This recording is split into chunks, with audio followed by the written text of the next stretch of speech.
नमस्कार दोस्तों, स्वागत है आपका अपने चैनल स्टडी बिहार में। तो आप लोग कैसे हैं? आई होप आप लोग अच्छे होंगे। तो इस वीडियो में हम लोग कक्षा 10वीं के हिंदी गोधली का अध्याय 7 परंपरा का मूल्यांकन शीर्षक निबंध से ऑब्जेक्टिव क्वेश्चन को जानेंगे।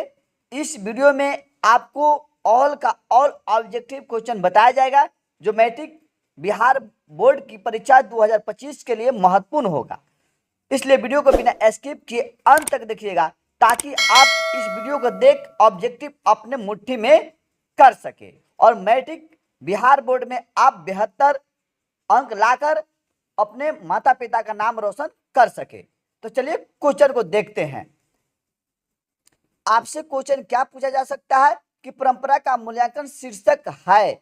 परंपरा का मूल्यांकन शीर्षक जो है क्या है? निबंध है। उसके बाद परंपरा का मूल्यांकन शीर्षक निबंध के लेखक के बारे में पूछ देगा कि लेखक कौन है, तो रामविलास शर्मा मारिएगा। उसके बाद लेखक का जन्म, मतलब रामविलास शर्मा का जन्म कब हुआ था? तो 10 अक्टूबर 1912 ईस्वी में हुआ था। उसके बाद लेखक का जन्म स्थान, मतलब रामविलास शर्मा का जो जन्म स्थान था, रामविलास शर्मा का जन्म स्थान कहाँ था, जन्म कहाँ हुआ था? तो ऊंच गांव सानी या उन्नाव उत्तर प्रदेश, मतलब ऊंच गांव सानी दिया रहेगा या उन्नाव उत्तर प्रदेश दिया रहेगा। उसके बाद लेखक जो थे रामविलास शर्मा जो थे बीए कब किए थे, कहाँ से किए थे? तो इन्होंने बीए जो किए थे 1932 ईस्वी में लखनऊ विश्वविद्यालय से किए थे। उसके बाद आपसे क्वेश्चन पूछा जाएगा कि एमए इन्होंने किस विषय से किए थे और कब किए थे? तो एमए जो किए थे अंग्रेजी साहित्य से 1934 ईस्वी में इन्होंने एमए किया था। कौन? तो रामविलास शर्मा। उसके बाद रामविलास शर्मा का निधन के बारे में पूछ देगा, निधन कब हुई थी? तो 30 मई 2000 ईस्वी में मतलब उनका निधन हो गया था। और निधन के बारे में पूछ देगा कि रामविलास शर्मा का निधन कहाँ हुआ था, तो दिल्ली में बताइएगा। उसके प्रगतिशील लेखक संघ महामंत्री रहे, मतलब लेखक रामविलास शर्मा जो थे प्रगतिशील लेखक संघ महामंत्री कब से कब तक रहे थे? तो 1949 से 1953 तक इन्होंने कहा प्रगतिशील लेखक संघ महामंत्री रहा था। कौन? रामविलास शर्मा। उसके बाद रामविलास शर्मा सेनानिवृत्ति हुए, कब हुए थे? तो 1974 ईस्वी में इन्होंने क्या किया, इन्हें सेनानिवृत्ति हुए थे। कौन? रामविलास शर्मा। उसके बाद जारशाही व्यवस्था थी, जारशाही व्यवस्था जो थी कहाँ थी? तो सोवियत रूस में थी। जारशाही व्यवस्था के बारे में पूछे, जारशाही व्यवस्था कहाँ पर चली थी, कहाँ थी? तो सोवियत रूस में। उसके बाद आपसे क्वेश्चन पूछा जाएगा कि रूस की क्रांति कब हुई थी? तो 1917 रूस की क्रांति जो हुई थी, बोल्शेविक क्रांति जो हुई थी नवंबर 1917 में हुआ था। शेली और वायरन जो थे क्या थे? यूनान के थे।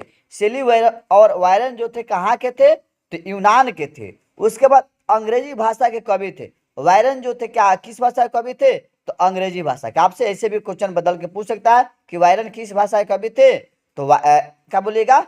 अंग्रेजी भाषा के। एथेंस किस महादेश में अवस्थित है? तो एथेंस जो है यूरोप महादेश में अवस्थित है। तो एथेंस किस महादेश में अवस्थित है पूछेगा? तो यूरोप। उसके बाद एथेंस की सभ्यता से प्रभावित थे। एथेंस जो था जगह जो था वहां की सभ्यता से ना कौन लोग प्रभावित थे? तो सारे यूरोपियन, मतलब सारे यूरोप के लोग जो थे एथेंस की सभ्यता से प्रभावित थे। उसके बाद आपसे क्वेश्चन पूछा जाएगा मनुष्य और परिस्थिति का संबंध जो है ना किससे है? तो द्वंद्वात्मक है। मनुष्य और परिस्थिति का जो संबंध है क्या है?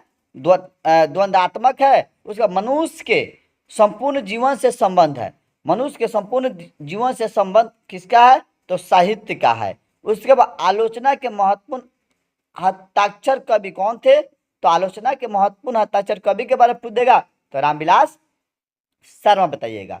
उसके बाद साहित्य अकादमी पुरस्कार, मतलब रामविलास शर्मा को साहित्य अकादमी पुरस्कार किस लिए दिया गया था? तो निराला की साहित्य साधना पुस्तक लिखने के लिए उन्हें साहित्य अकादमी पुरस्कार दिया गया था। किसे? रामविलास शर्मा को। उसके बाद आपसे क्वेश्चन पूछा जा सकता है कि तार सप्तक में कवियों की कविताएं संग्रहित है, मतलब तार सप्तक जो लिखा गया है ना इसमें जो है ना कितने कवियों की कविताएं जो है ना संग्रहित है? तो 7। उसका साहित्य के परंपरा का ज्ञान संभव है। समाजवादी व्यवस्था, मतलब किस व्यवस्था में साहित्य परंपरा का ज्ञान जो है संभव है? तो समाजवादी व्यवस्था में। उसके बाद आपसे क्वेश्चन पूछा जा सकता है साहित्य सापेक्ष रूप में क्या होता है, तो स्वाधीन होता है। क्या होता है? स्वाधीन होता है। इसको निराला की साहित्य साधना खंडों में रचित है, मतलब निराला की साहित्य साधना जो है कितने खंडों में रचित है, तो 3 खंडों में। कितने खंडों में रचित है? 3। उसके बाद आपसे क्वेश्चन पूछा जा सकता है कि लैटिन कवि थे या लैटिन कवि कौन है, तो वर्जिल जो थे लैटिन कवि हैं। उसको अगेन तार सप्तक संपादित किया, मतलब अगे तार सप्तक जो थे कौन लिखा था, तो अगेन ने लिखा था। और इसे कब संपादित किया था, तो 1943 ईस्वी में। उसके बाद अविचिन का शाब्दिक अर्थ होता है क्या? अटूट। अविचिन का शाब्दिक अर्थ जो होता है अटूट। आदिम का अर्थ है, आदिम का अर्थ क्या होता है? अति प्राचीन। सभ्यता का हर स्तर क्या नहीं होता है, तो वर्ग युद्ध जो होता है सभ्यता का हर स्तर नहीं होता है। इस चैप्टर से जितने भी टाइप से ऑब्जेक्टिव क्वेश्चन बन सका है उतना मैं बनाया हूं। तो दोस्तों अगर वीडियो अच्छा लगा हो तो वीडियो को शेयर करें, और चैनल को अभी तक सब्सक्राइब नहीं किया है तो चैनल को सब्सक्राइब कर बेल आइकन प्रेस कर दे। जय हिंद, जय भारत।